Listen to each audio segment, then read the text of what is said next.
नमस्कार, आप देख रहे हैं झारखंड माटी न्यूज। देश के गृह मंत्री जी से मैं जरूर विनम्र प्रार्थना करता हूं। मैं कहूंगा कि इस राज्य में जो आज लुटेरी सरकार है, उस सरकार से आप हमें निजात दिलावे। मुझे बाबूलाल जी ने कहा सरकार बदल दो। बाबूलाल जी, लोकतंत्र है, सरकार मैं नहीं बदल सकता, मगर मैं इतना जरूर कहता हूं कि इस बार जो परिणाम आने वाले हैं, झारखंड की सरकार निश्चित रूप से परिवर्तन करने जा रही है। झारखंड की जनता परिवर्तन करने जा रही है। माताओं, भाइयों, बहनों, यहां पर नौकरी के नाम पर युवाओं को धोखा दिया, शिक्षा के नाम पर नैनिहालों को धोखा दिया, खतियान नीति के नाम पर आदिवासी समाज को धोखा देने का काम किया है। ये चाईबासा पूरा क्षेत्र, उसकी बंदोबस्ती 1964 में हुई है। मेरे हो जनजाति के भाई बहन कान खोलकर सुन ले, सरकार क्या कर रही है।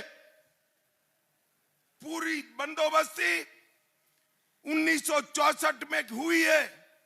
अब ये कहते हैं 1932 के खतियान के आधार पर ही नौकरी देंगे। तो चाईबासा वालों को नौकरी मिलेगी भाई? जरा जोर से बोलिए, मिलेगी क्या? अरे काहे को भाई विभाजन कर रहे हो? नौकरी की संख्या बढ़ा दो। अगर दम नहीं है नौकरी की संख्या बढ़ाने का, जगह खाली कर दो।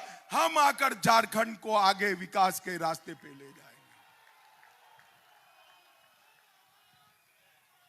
आदिवासी, नॉन आदिवासी, पिछड़ा और आदिवासी, ये क्या लगा रखा है? झारखंड को बर्बाद करने पर क्यों तुले हो भाई? झारखंड वालों ने ही वोट देकर आपको मुख्यमंत्री बनाया था, और आपने मुख्यमंत्री बनने के बाद पूरी की पूरी झारखंड सरकार लुटेरों के हाथ में, दलालों के हाथ में दे दी। और माताओं, भाइयों, बहनों, अवैध घुसपैठिए जनजातीय बच्चियों से जबरन शादी कर रहे हैं, और उसके बाद में उनकी जमीन ऐंठ रहे हैं। मैं आज चेतावनी देना आया हूं हेमंत सरकार को कि घुसपैठियों की इस हिमाकत को रोकिए, वरना झारखंड की जनता आपको माफ नहीं करेगी। वोट बैंक की लालच जनजाति के हित से बड़ी नहीं हो सकती, और आपने तो आदिवासी होकर एक काम किया है। वोट बैंक की लालच जनजाति के हित से बड़ी नहीं रखनी चाहिए। मित्रों, मैं आज इनको कहने आया हूं कि आदिवासी माता बहनों की रक्षा करना हम सबकी जिम्मेदारी है। आपके दिन समाप्त हो चुके हैं। झारखंड में जनता जाग चुकी है, आपके खिलाफ खड़ी हो रही है। आज मैं चाईबासा के क्षेत्र के लिए अपना एक दुख लेकर आया हूं।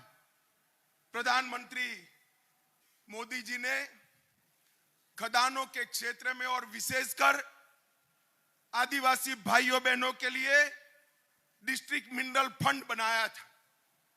वो डिस्ट्रिक्ट मिनरल फंड का प्राथमिक सूत्र था कि वो इसके लिए कल्याण होगा, इसके कल्याण के लिए खर्च किया जाएगा जहां पर खदानों के कारण आदिवासी भाई बहन विस्थापित हुए हैं। कुल मिलाकर देश भर में 63,858 करोड़ रुपया डिस्ट्रिक्ट मिनरल फंड का आया, और झारखंड के हिस्से 8,301 करोड़ रुपया है। रघुवर सरकार थी तब तक तो सब कुछ ठीक चला, मगर जैसे ही हेमंत सरकार आई, उसने डिस्ट्रिक्ट मिनरल फंड के सारे नॉर्म्स बदलकर यहां पर उन्होंने इसमें एमपी, एमएलए, डीएमएफटी फंड में मनमानी योजना बनाकर खर्च किया और वहां पर लूट खसोट करने का कार्यक्रम करा है। मुझे बताए चाईबासा वाले, मोदी जी ने जो फंड आदिवासियों के लिए भेजा है, ट्राइबल के लिए भेजा है, जनजातीय भाइयों बहनों के लिए भेजा है, ये इनकी लूट खसोट के लिए हो सकता है क्या? जरा जोर से बोलिए, हो सकता है क्या? आप इसके साथ सहमत हो क्या? अरे हेमंत जी, चाईबासा की आवाज सुन लो, ऐसा मत समझिए जनजातीय भाई बहन कुछ देखते नहीं है, समझते नहीं है। आपकी ये जेब भरने की योजना है, उनको सब मालूम है। जब आप मैदान में आओगे चुनाव के, तब मालूम पड़ जाएगा। माताओं, भाइयों, बहनों, इस क्षेत्र के अंदर घुसपैठ के माध्यम से, शादियों के माध्यम से जमीन हड़पाने का जो प्रयास चल रहा है, भारतीय जनता पार्टी इसकी घोर निंदा करती है और हम इसके खिलाफ संघर्ष भी करेंगे।